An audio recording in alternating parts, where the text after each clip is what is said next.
Ja, še enkrat lep pozdrav. Ministrstvo za zunanje zadeve skupaj s Centrom za evropsko prihodnost organiziral že 7. strateški forum Bled. Mislim, da lahko rečemo, da se je ta blagovna znamka prijela, da smo prepoznavni ne samo v regiji, ampak tudi širše. Ne nazadnje to dokazuje močna udeležba.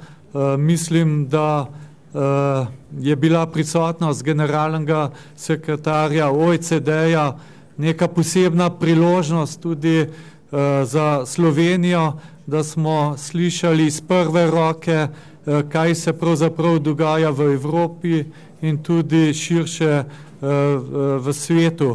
In tudi naslov letošnjega foruma Evropa v spremenjenem svetovnem redu je pokazalo, da je to bil pravi naslov, da je to aktualna tema, ko se vsi pravzaprav sprašujemo, kako naprej, kakšna prihodnost, kakšen položaj Evrope v tem spremenjenem globalnem svetu, ko se centri finančne in politične moči selijo iz severa na jug, iz zahoda na vzhodu.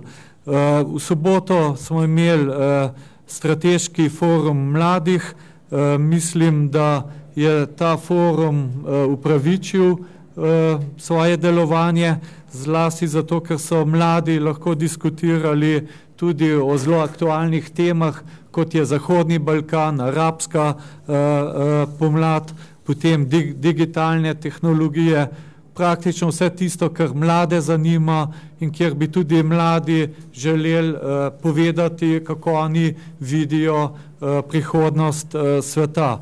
Letos smo tudi več pozornosti namenili gospodarskim temam, tako da je bil pripravljen tudi poslovni forum in s tem je tudi Blejski strateški forum potrdil, da ne gre za nek političen forum, ampak gre za forum, kjer se srečujejo različni ljudje, od politikov, predsednikov vlad, ministrov, uspešnih poslovnežev, predstavniki različnih mednarodnih organizacij, bank in tako dalje. In mislim, da ravno ta pristop omogoča, da je Blejski strateški forum tako atraktiven.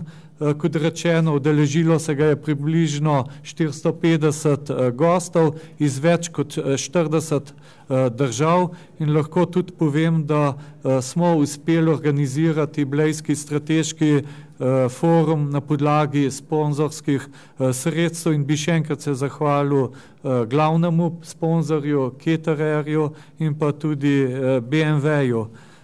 Mislim, da je letošnji forum dobra popotnica za organizacijo naslednjega 8. Blejskega strateškega foruma. Žal naslednjega ne bo več pripravljala naša Mirjam Možgan, ki se je na tem mestu res zahvalim za ves njen trud, za vse to, kar je postorila, ker brez nje in pa seveda ekipe, ki jo je imela za seboj, pač ne bi bilo mogoče pripraviti takšen forum. Tudi paneli mislim, da so bili izjemno zanimivi, zlasti glavni panel Evropa in novi svetovni red, kjer je nastopil generalni sekretar OECD-ja, naš komisar, potem tudi minister, zunanji minister Slovaške. In na tem panelu je bilo ugotovljeno, da celoten svet se pravzaprav nahaja v krizi, da ne gre samo za krizo v Evropi, da potrebujemo pač nove vizije, potrebujemo strukturne reforme, družbene reforme, zlasti je pa komisar poudaril, da potrebujemo zelene reforme. Vemo, da eden od velikih sodobnih problemov so tudi problem klimatskih sprememb. Tukaj nekako na tem panelu je bilo izpostavljeno, da svet potrebuje bolj odločne voditelje, ki bodo znali narediti domačo nalogo. Veste, da je generalni sekretar OECD večkrat poudaril, ne samo na panelu, da tudi Slovenija potrebuje reforme, potrebuje zlato pravilo. Vemo, kako potekajo v tem trenutku razprave glede zlatega pravila. Jaz upam, da morda bo pa Blejski strateški forum prispeval k temu, da bo javnost in tudi politika bolj ozaveščena, zakaj vse to potrebujemo. In sporočilo je bilo tudi jasno, če Slovenija ne bo upravila domače naloge, če ne bo upravila reform, če ne bo upravila sanacijo bank, potem tudi mednarodna pomoč ne bo kakšna prijetna rešitev, ker samo pomeni to, da bodo te reforme bolj trde in bolj hude, da jih bojo ljudje še močneje čutili. Potem smo imeli panel v zvezi s krizo in kako naprej. Kot rečeno, tukaj se veliko pričakuje od voditeljev, da spravijo svet nazaj v red.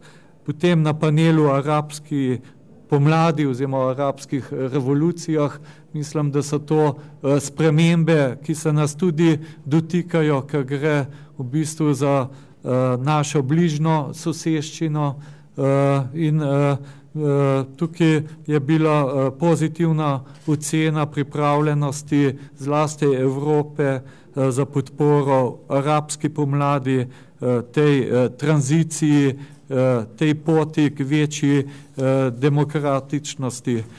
Potem je bil panel v zvezi z inovativnim poslovnim okoljem, kjer so razpravljavci zlasti pričakovali in pričakujejo od vlad več pogojev za boljšo konkurenčnost, ustrezno infrastrukturo in tudi, da se ustvari ustrezno poslovno okolje.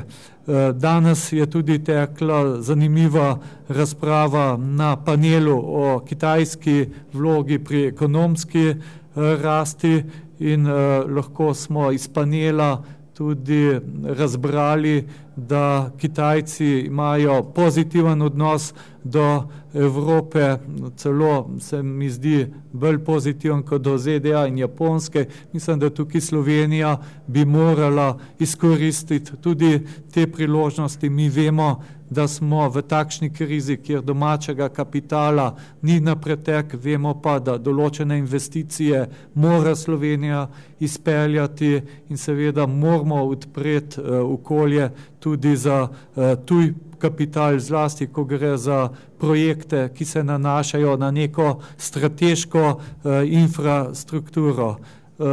Prav zdaj mislim, da poteka panel v zvezi z Centralno Azijo in pa Afganistanom po letu 2014.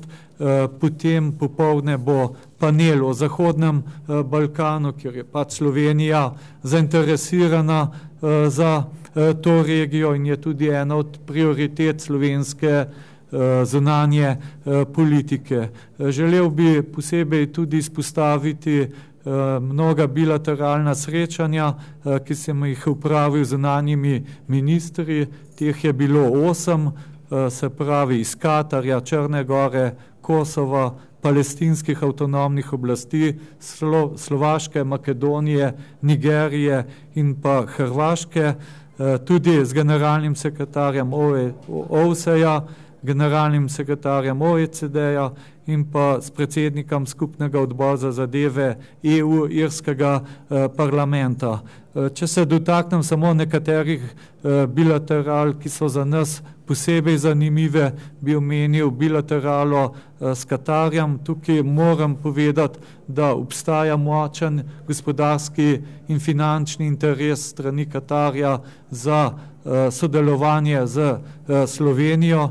Lahko tudi povem, da zadnje 2-3 leta so te stiki zelo intenzivni, da je bilo podpisanih mnogo dvostranskih sporazumov in da je bilo strani zunanjega ministra slišati, da želijo, da nadaljujemo sodelovanje in da bi želeli investirati zlasti na področju turizma in tudi sodelovati v raznih finančnih zadevah. Kot veste, se je v preteklosti pogovarjalo o tem, da bi ustanovili nek skupni finančni sklad, ki bi omogočil financiranje določene infrastrukture. Potem zelo je bil zanimiv pogovor tudi z predstavnico Nigerije. Nigerija je pomembna afriška država, pomembna sila. Tukaj je dogovor, da bi se predsednika obeh vlad srečala na zasedanju generalne skupščine v New Yorku, kjer bi poglobili možnosti zlasti ekonomskega sodelovanja. Je pa izpostavila problem, ker pač veste, da pokrivamo Afriko zgolj iz Kaira. Tukaj, kot veste, imamo v načrtu, da bi odprli eno veleposlaništvo v srednji Afriki. Zanimiv je bil tudi pogovor z zunanjim ministrom Slovaške. Tukaj moram povedati, da je naše gospodarsko sodelovanje v zadnjem letu se povečalo za 10%, kar je tudi posledica intenzivnih političnih odnosov, ki jih imamo s Slovaško. Kot veste, letos aprila je bil predsednik države z močno gospodarsko delegacijo. Pogovarjala so se pa tudi o situaciji v Evropi, zlasti glede evra in pa zlasti glede finančne perspektive za obdobje 2014-2020, kjer v bistvu imamo enake poglede glede porabe kohezijskih sredstev. Ne bi podrobneje še ostalih bilateral pojasnjeval, o čem smo se pogovarjali. Lahko edino rečem na koncu, da izjemno zanimiv je bil pogovor z generalnim sekretarjem OECD-jem, z gospodom Gorijo, kjer nam polaga na srce, da dajmo opraviti domačo nalogo, zato da bomo čim prej izšli iz te situacije. Treba se zavedati, da tukaj ne gre za domačo nalogo, ki jo mora upraviti samo Slovenija, ampak te domače naloge upravljajo vse države. Povsod se upravljajo razne reforme, tudi v Avstriji, kar me včasih preseneča, ker nekateri mi pravijo, ja, v Avstriji pa niso čutili nobene krize, so lepo prešli to krizo, ampak ko sem bil na obisku pri zunanjem ministru pa pri predsedniku države, mi je zelo lepo povedal, da izvajajo reforme, da bodo v naslednjih 5 letih zmanjšali javno porabo za 27 milijard evrov, tako da očitno ta svet se spreminja, svet se je spremenil in tudi mi moramo slediti tem spremembam. In to nekako bi lahko tudi bilo sporočilo Blejskega strateškega foruma, ko smo se spraševali, kakšen je položaj Evrope v tem spremenjenem svetovnem okviru, v teh spremenjenih globalnih okoljih. Jaz mislim, da tudi Evropa mora se spremeniti, moramo opraviti te spremembe, če želimo, da bomo imeli eno prihodnost, ki bo zagotavljala varnost ne samo nam, ampak starejšim in pa tudi naslednjim mladim generacijam. Toliko z moje strani, bi pa seveda prosil Mirjam, če ima karkoli še za dodati, ker sigurno nisem vsega povedal, ker je bilo dogajanje res zelo pestro in jaz upam, da bomo drugo leto uspeli pripraviti takšen Blejski strateški forum, kot ga nam je uspelo v letošnjem letu. In še enkrat hvala.